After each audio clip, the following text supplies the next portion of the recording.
Olá, telespectadores! É um prazer iniciar mais um Boletim Suprem de Boas Notícias, o seu porto seguro de otimismo na semana. Se você ainda não é inscrito no nosso canal no YouTube, aproveite para se juntar à nossa comunidade positiva, dando aquele like e ativando o sininho para não perder nenhuma boa nova.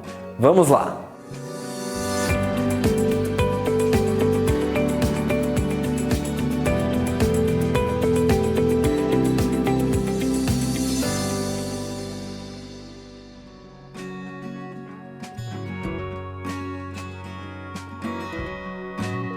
Abrimos o nosso boletim com uma celebração à cultura e ao sabor. Goiás agora tem um dia dedicado à pamonha. A data escolhida foi o dia 3 de fevereiro e tem festa prometida para celebrar essa iguaria que já é tradição no país. Uma iniciativa deliciosa que ressalta a riqueza cultural de Goiás. Salgada, doce, frita ou de forno e com recheios diversos, ela pode ser degustada em tantas receitas que ganhou até um dia estadual para ela. Estamos falando da pamonha, rainha das delícias goianas. E por isso mesmo, o governador de Goiás acatou a sugestão do projeto de lei 6.442 de 2023, tornando-se agora na Lei Estadual 22.535, sancionada pelo governador Ronaldo Caiado. O texto declara o dia 3 de fevereiro como Dia Estadual da Pamonha Goiana. Na ocasião, será realizado o Festival do Milho e da Pamonha, que promete reunir produtores rurais, chefes e amantes da culinária goiana na capital do estado, marcando também o início da colheita de seu principal ingrediente, o milho. A pamonha é tão importante para o estado que em dezembro de 2022 foi declarada Patrimônio Cultural e Imaterial.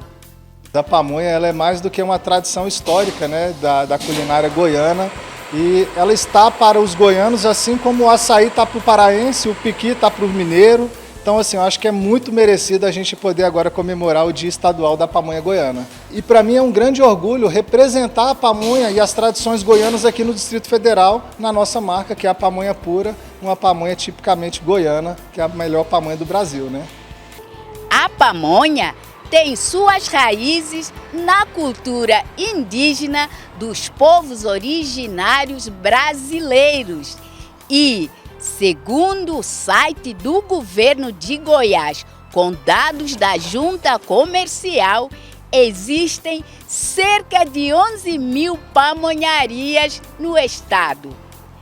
Essa daqui fica em Brasília, mas mantém toda a tradição na confecção dessa maravilha, que também é nossa, já que estamos todos no quadradinho de Goiás.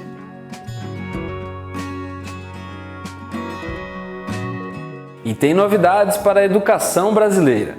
O governo federal anunciou duas importantes medidas que vão impactar a vida da população.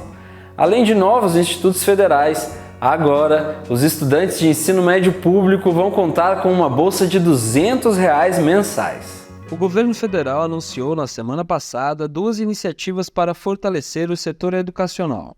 O programa Pé de Meia, que visa garantir bolsas mensais de R$ 200 a estudantes de baixa renda do ensino médio, com o propósito de incentivar a conclusão escolar. Os auxílios programados para iniciar em março vão beneficiar 2,5 milhões de jovens em situação de vulnerabilidade. Para participar do programa, os estudantes devem cumprir requisitos como manter frequência escolar de no mínimo 80% do total de horas letivas, ser aprovado ao fim de cada ano letivo, participar de avaliações nacionais como o Enem e estar inserido no Cadastro Único. As bolsas no ensino médio foram apresentadas como um incentivo crucial para diminuir a evasão nesse nível educacional, oferecendo suporte financeiro a estudantes de baixa renda. Mas nós vamos ter aí um valor geral de R$ 9.200 para cada aluno durante o ensino médio brasileiro. Serão R$ 200 na matrícula, serão 9 parcelas de R$ 200 mensais, ou seja, serão 10 parcelas de R$ 200 ao longo do ano e um depósito de R$ 1.000 ao final da conclusão de cada ano do ensino médio brasileiro. Ou seja, quais são as condicionalidades para o jovem? Primeiro, precisa estar inscrito no Cadinho Único. Nós vamos priorizar agora os jovens do Bolsa Família. Depois, que é em torno de 2,5 milhões de jovens brasileiros. Depois, garantir a frequência, no mínimo 80% desse jovem vai ter que garantir a frequência ao longo do ano. E recebe os R$ 1.000 após a aprovação naquele ano letivo, daquela série, daquele ano do ensino médio. Ele só vai poder sacar os R$ 3.000 corrigidos no terceiro ano, após a conclusão do ensino médio. Serão corrigidos os valores. E, no último ano, no terceiro ano, nós estamos dando aí um adicional de R$ 200 para quem fizer o exame do Enem. É uma forma de estimular o retorno dos jovens a fazer o Enem no Brasil. Paralelamente, outro anúncio do governo promete qualificar ainda mais jovens saídos do ensino médio. Um amplo plano de expansão da rede de educação profissional, científica e tecnológica. A proposta, segundo a presidência, é inaugurar 100 novos campi de institutos federais até 2026, com um investimento total de quase R$ 4 bilhões provenientes do novo Programa de Aceleração do Crescimento, o PAC. Segundo o governo, a expansão visa suprir a carência de vagas, fornecendo educação profissional gratuita e de qualidade em diversas regiões do país. Além disso, o governo federal destaca que a medida contribuirá para a implementação do novo ensino médio que está em trâmite no Congresso Nacional, pois grande parte das vagas destina-se ao ensino técnico realizado junto com o ensino médio. Ainda segundo a presidência, a expansão dos institutos federais é uma resposta à demanda por oportunidades educacionais e à necessidade de preparar a juventude para o mercado de trabalho, alinhando-se também com as intenções de reformulação do ensino médio no país. O presidente Luiz Inácio Lula da Silva comentou sobre a necessidade de uma sociedade comprometida com a educação, para que estas e outras políticas tenham efeito. Tudo isso que foi anunciado aqui, Camilo, para que a gente possa ter sucesso, é preciso que a gente leve em conta que a imprensa é importante, que a fiscalização é importante, que o comportamento do governo estadual é importante, que o comportamento do prefeito é importante, mas, sobretudo, nós temos 2 fatores que são decisivos.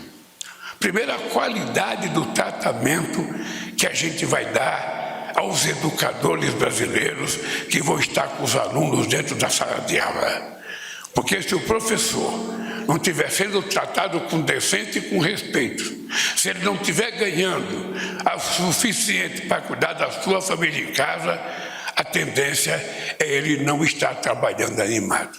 A segunda coisa é a comunidade local.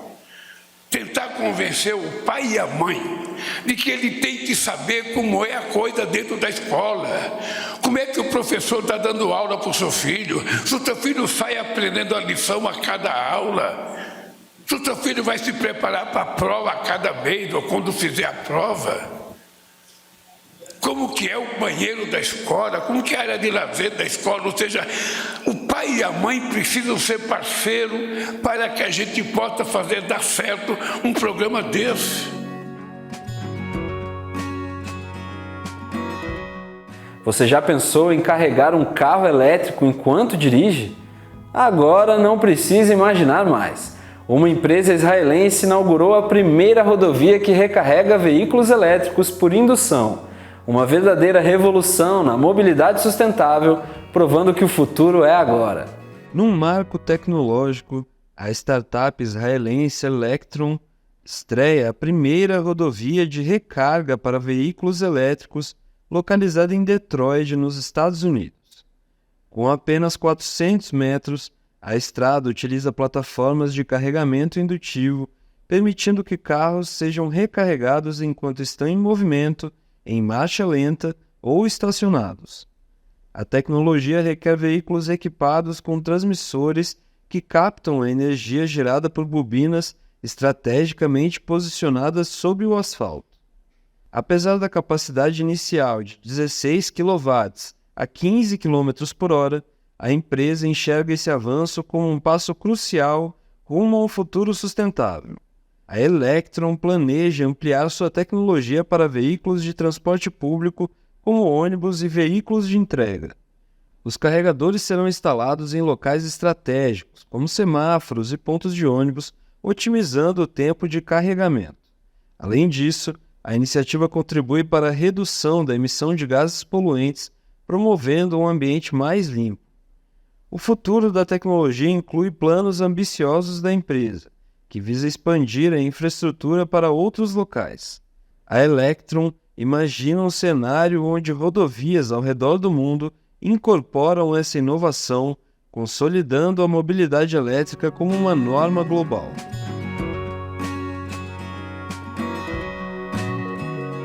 Vamos viajar no tempo aqui em Brasília. A repórter Marisol Cadiege foi ao Museu do Catetinho para nos mostrar como está um dos verdadeiros guardiões da história da capital. Com o Palácio de Tábuas, o primeiro local a ter luz, telefone e geladeira, esses museus preservam a memória dos anos iniciais da construção de Brasília. Uma viagem emocionante ao passado que todos podem usufruir.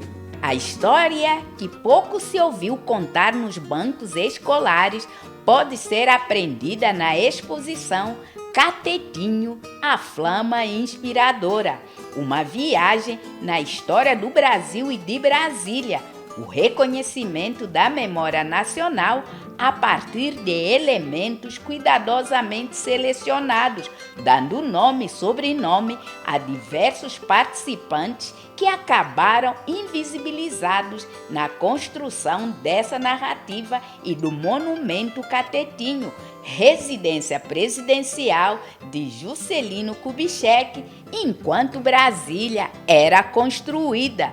O símbolo histórico foi construído em apenas 10 dias por um grupo de pessoas que hoje tem seu valor reconhecido graças a uma pesquisa detalhada da diretora do museu, Artane Pedrosa, que teve como resultado do seu mestrado em memória o livro catálogo Catetinho, a Flama Inspiradora, dando nome também à exposição.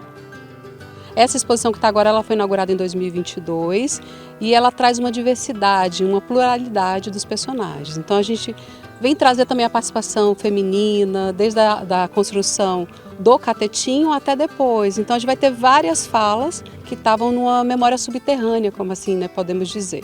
Então a gente traz a participação dos quilombolas na construção do Catetinho, a participação da Mercedes Parada no desenho do mapa do novo Distrito Federal, da cozinheira, das esposas, então toda uma pluralidade mesmo de discurso.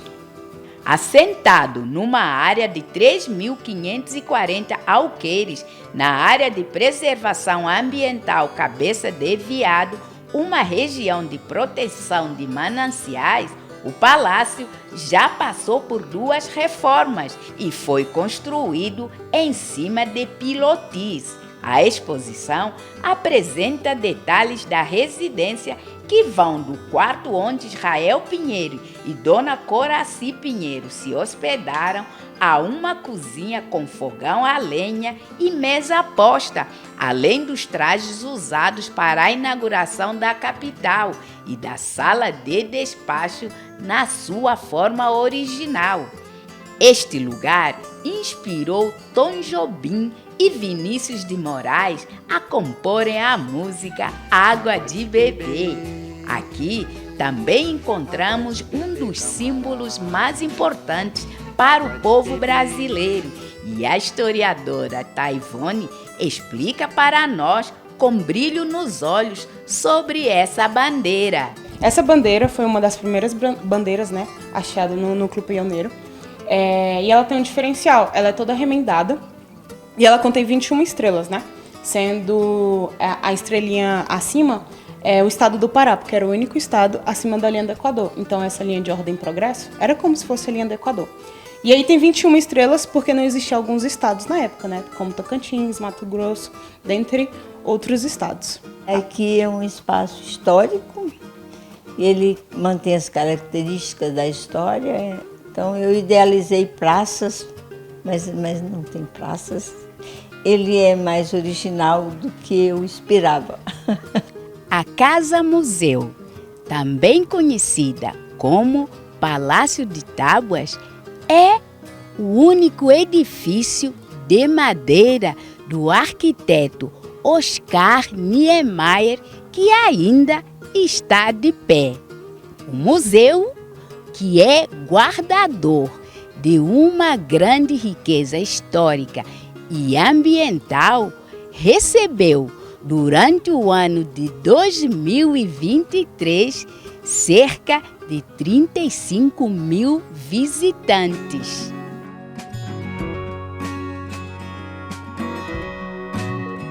E quem já começou o ano a todo vapor foi o Fórum da Amizade Cazaquistão-Brasil. Na primeira reunião de 2024, a TV Suprem estava presente e te mostra agora quais os planos de realizações para este ano. Acompanhe na reportagem de Marisol Cadiege. O Fórum de Amizade Cazaquistão-Brasil iniciou o ano com uma atividade onde foram apresentados os principais pontos da entrevista do presidente cazaque a um jornal do país, assim como teceram possibilidades do cronograma do fórum. Durante o encontro, as pessoas foram informadas sobre as realizações nos últimos 5 anos do governo cazaque na economia, na mediação de conflitos, na divulgação cultural e nas metas para o futuro do país, conforme a entrevista concedida pelo presidente Kassym-Jomart Tokayev ao jornal Egimem Cazaquistão e apresentadas pelo embaixador Bolat Nusupov, membro do Conselho Curador do Fórum de Amizade Cazaquistão-Brasil. Durante o primeiro trimestre, será formada a principal agenda do país nas esferas econômicas, sociopolítica e humanitária. Este ano, o Cazaquistão vai ter uma série de cúpulas e fóruns importantes. O Cazaquistão será presidente em várias organizações internacionais ao mesmo tempo. O Fórum de Amizade Cazaquistão-Brasil foi fundado em 2023, ano em que se celebrou os 30 anos de relações diplomáticas entre os dois países.